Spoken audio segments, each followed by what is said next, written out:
4명의 한인 여성을 포함해 총 8명의 목숨을 앗아간 마사지업소 총격 사건의 용의자가 체포되기 전 추가 범행까지 준비하고 있었던 것으로 드러났습니다. 현재 용의자는 경찰 조사에서 자신의 성중독 문제를 호소하며 증오범죄를 부인하고 있는 상태입니다. 일단 경찰은 모든 가능성을 열어두고 범행 동기 파악에 주력하고 있는 가운데 사건 당시 한인 여성의 긴급한 상황이 담긴 신고 전화의 음성 파일이 공개됐습니다. 김재은 기자의 보도입니다. 어제 오후 6시쯤 마사지 업소에서 걸려온 911 전화. Did you have a description of him? Did you see him? Oh yeah, just a white guy. A white male? What is he wearing? I don't know. Please come, okay? What's your name, ma'am? My name Eunken. 목격자들의 증언에 따르면 당시 업소 매니저는 감시 카메라로 로버트 에런 롱을 손님인 줄 알고 문을 열어줬습니다. 그 순간 용의자는 총격을 가한 뒤 도주했고 경찰과의 추격전 끝에 붙잡혔습니다.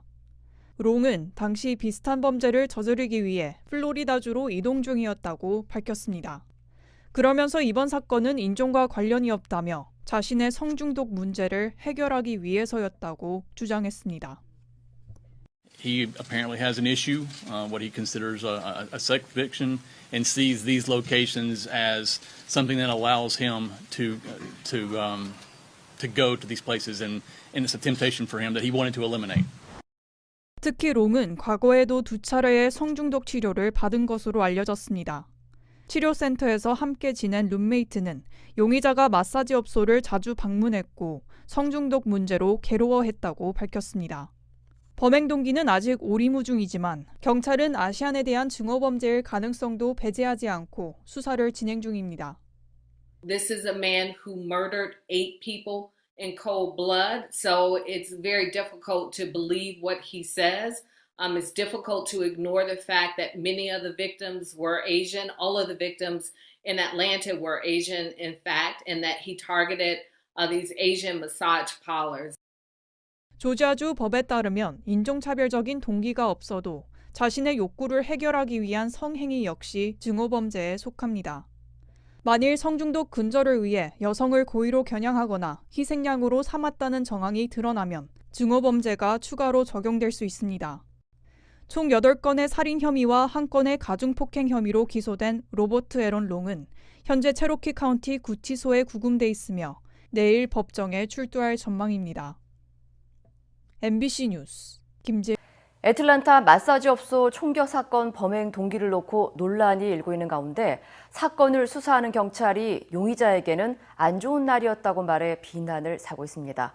특히 이 경찰은 과거 자신의 SNS에 아시안에 대한 인종차별적 요소가 담긴 티셔츠 사진을 올린 정황이 드러나 충격을 더하고 있습니다. 김재은 기자의 보도입니다. 조지아주 경찰 당국이 애틀랜타 마사지 업소 총격 사건에 대한 기자회견을 열었습니다. 사건 하루 만에 용의자를 살인 혐의로 기소한다고 밝혔지만 이 자리에서 용의자를 감싸는 듯한 발언을 해 물의를 빚고 있습니다. 경찰 당국 대변인은 용의자가 많이 지쳐 있었고 사건 당일이 용의자에겐 안 좋은 날이었다고 말했습니다. He understood the gravity of it, and he was pretty much fed up and kind of at the end of his rope, and yesterday was a really bad day for him, and this is what he did. 8명이 숨졌는데 경찰이 희생자와 유족을 언급하기는커녕 용의자를 대변하기 급급하다는 지적입니다.